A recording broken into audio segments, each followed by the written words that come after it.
Sveiki, esu Arūnas Rimkus. Savo laidose kalbu apie tai, kaip Lietuvą padaryti turtingą valstybę. Kaip mums visiems tapti turtingesniais dirbant ne daugiau, bet protingiau. Mokslininkai žino, kaip valstybės tampa turtingomis. Tomis žiniomis dalinuosi su jumis. Trečioje savo laidoje išsakiau mokslo tiesą, kad kapitalizme nėra išnaudojimo. Toks teiginys prieštarauja mūsų supratimai. Visi žino kabutėse, kad darbdavys pasisavino darbininko sukuriamas pridėtinės vertės dalį. Žino kabutėse, kad kapitalistai gaudami viršpelnius nesidalina jais su žmonėmis, kurie tuos pelnus suneša. Jau esu minėjęs, kad visiems akivaizdūs dalykai yra nebūtinai teisingi. Iš tiesų darbdavys nieko nepasisavina ir nieko neišnaudoja. Paimkim tokį pavyzdį. Sakykim, jūs ilgai ieškojote lobio. Daug metų to domėjotės, pervertėte daugybę dokumentų, daugybę kartų bandėte kasinėti įvairiose vietose, išleidote daug pinigų, sugaišote daug laiko ir po 20 metų juodo darbo tai atsipirko, atradote aukso gyslą. Pradedate kasti ir kas mėnesį už auksą gaunate, sakykime, po 1000 eurų. Tada jūs paimate paskolą, nusiperkate kalnakasybos įrengimus, pasamdote 10 žmonių už atlyginimą po 1000 eurų ir kas mėnesį už jų darbų iškastą auksą gaunate 1 000 000 eurų. Atiduodate bankui paskolą, pasisamdote direktorių, o pats laiką leidžiate savo malonumui. Jūsų sąskaita kas mėnesį pasipildo 1 000 000 eurų. Ir vieną dieną gaunate laišką nuo įmonės darbininkų profsąjungos, kad yra neteisinga, kai nieko nedirbdamas, gaunate milijonus savo didžiulių viršpelnių, nesidalinate su jums pinigus uždirbančiais darbininkais. Jiems mokate mažas algas, nors tikrai galite mokėti daugiau. O dabar klausimai.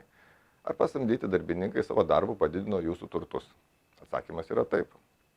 Ar šioje situacijoje jūs išnaudojate darbininkus, ar jūs ką nors iš ko nors atiminėjate, nes pinigus gaunate nieko nedirbdamas? Ar tai teisinga?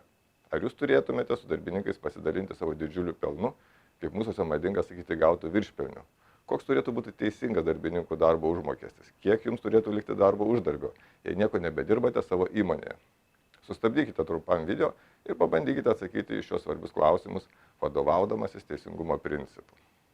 Pradėkime nuo to, koks yra teisingas darbininkų atlyginimas. Galime, kaip mėgsta daryti profsąjungos, paimti skaičių iš dangaus, pavyzdžiui, 1100, 2000 ir 10 000. Jūs atveju pajėgtumėte išmokėti ir po 20 000 kiekvienam ir jums dar liktų prabangiam gyvenimui. Atkreipiu dėmesį, pagal pridėtinės vertės teoriją, mokėdamas visiems po 20 000 eurų kas mėnesį, jūs vis tiek liekate išnaudotojų. Kad taip nebūtų, visą įmonės pelną turite padalinti dirbantiesiems. Tokiu atveju teisingumo nelieka jūsų atžvilgiu, nes kam jums reikėjo 20 metų juodai dirbti, rizikuoti savo pinigais, kad dabar likti be nieko. Kyla klausimas, kokia kompensacija už jūsų sukurtą įmonę jums būtų teisinga. Tokį skaičių vėlgi galima paimti tik nuo lubų, bet tvirto pagrindimo, todėl jis niekada nebus teisingas. Laukinio kapitalizmo sąlygomis viskas susidėsto labai logiškai, pagristai ir savanoriškai, vadinasi teisingai. Jums reikėjo pagalbos kasti auksą, todėl jūs pasiūlėte žmonėms algą didesnę tiek, kad darbininkai sutiktų pereiti dirbti pas jūs iš savo senų darbo vietų.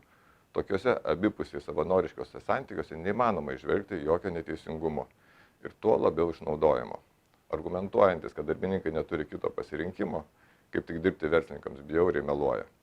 Darbininkai pasirenka dirbti pas verslininkus todėl, kad dirbdami savo uždirbtų mažiau nei verslininkų sukurtoje darbo vietoje. Kita vertus, darbuotojai gali patys tapti verslininkais, bet tai padaryti yra daug sunkiau ir rizikingiau, negu gauti pastovų atlyginimą jau sukurtoje darbo vietoje. Todėl teisingas uždarbis yra toks, už kurį žmogus sutinka ateiti į pagalbą verslininkui, kabutėse kasti auksą. Jei darbuotojas mano, kad jo pagalba vertinama per mažai, vadinasi, gali susirasti, kas mokės daugiau, arba gali dirbti savo.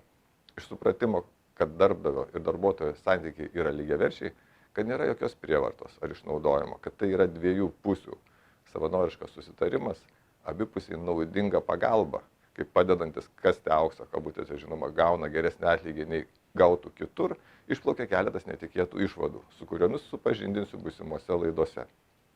Jeigu jums patiko, jei sutinkate, kad tokius dalykus turėtų žinoti kiekvienas, paspauskite mygtuką patinka ir pasidalinkite šiuo video.